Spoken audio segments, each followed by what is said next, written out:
কলকাতা পুলিশের প্রথম নোটিশের ডেডলাইন ফেরতেই ফের সুখেন্দু শেখর রায়কে তলব কলকাতা পুলিশের। রবিবার তলব করা হলেও আসেননি সাংসদ। এক্স অ্যাকাউন্টে বিস্ফোরক পোস্ট সুখেন্দু শেখর রায়ের। প্রাক্তন অধ্যক্ষ সিপিকে হেফাজতে নিয়ে জেরার দাবি, সিবিআইয়ের কাছে স্বচ্ছ তদন্তের দাবি করেন সাংসদ। বিস্ফোরক পোস্টে তুমুল রাজনৈতিক বিতর্ক। পোস্টের পরেই তলব করা হয় লালবাজারে। শারীরিক অসুস্থতা দেখিয়ে চেয়ে নেন সময়। আরও একবার তলব করা হলো সুখেন্দু শেখর রায়কে। টেলিফোন লাইনে অভিরূপা সাহা রয়েছে। অভিরূপা, আছে কি আপডেট?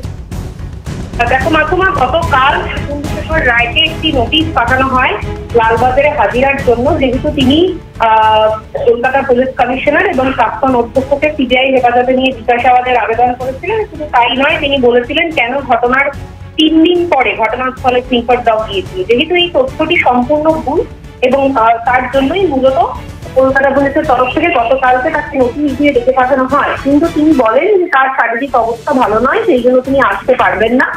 পরবর্তীকালে তাকে ফের সন্ধ্যাবেলা নোটিশ পাঠানো হয় এবং তারপরে অর্থাৎ একই দিনে জোড়া নোটিশ দেওয়া হয় সুখেন্দু শেখর রায়কে।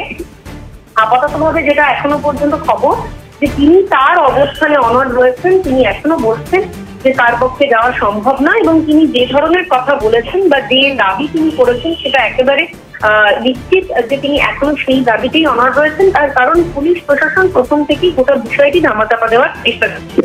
ফলে আগামী সময় সুখেন্দু শেখর রায় তিনি যান কিনা সেদিকে অবশ্যই নজর থাকবে এবং তার সঙ্গে সঙ্গে পুলিশের তরফ থেকে তার বিরুদ্ধে আগামী সময় কোনো ব্যবস্থা নেওয়া হয় কিনা। কারণ যেহেতু একদিনের জোড়া নোটিশ দেওয়া হয়েছে তাকে, তিনি যেহেতু অ্যাভয়েড করেছেন, ফলে আগামী সময় তিনি পৌঁছন কিনা বা তিনি যদি না যান তাহলে সেক্ষেত্রে পুলিশের তরফ থেকে ভূমিকা গ্রহণ করা হবে, সেদিকে নজর রাখা হবে। একেবারে ধন্যবাদ অভিরূপা। সুখেন্দু শেখর রায় তাকে কলকাতা পুলিশের তরফ থেকে ডেকে পাঠানো হয়েছিল, কিন্তু প্রথমে তিনি হাজিরা দেননি। আবারও তাকে তলব করা হচ্ছে। সুখেন্দু শেখর রায়ের বিস্ফোরক পোস্ট, সেই পোস্টের পরেই তলব করা হয়। শারীরিক অসুস্থতা দেখিয়ে সময় চেয়ে নেন সুখেন্দু শেখর রায়। আবারও তাকে তলব কলকাতা পুলিশের। এবার তিনি হাজিরা দেয় কিনা সেটাই এখন দেখার।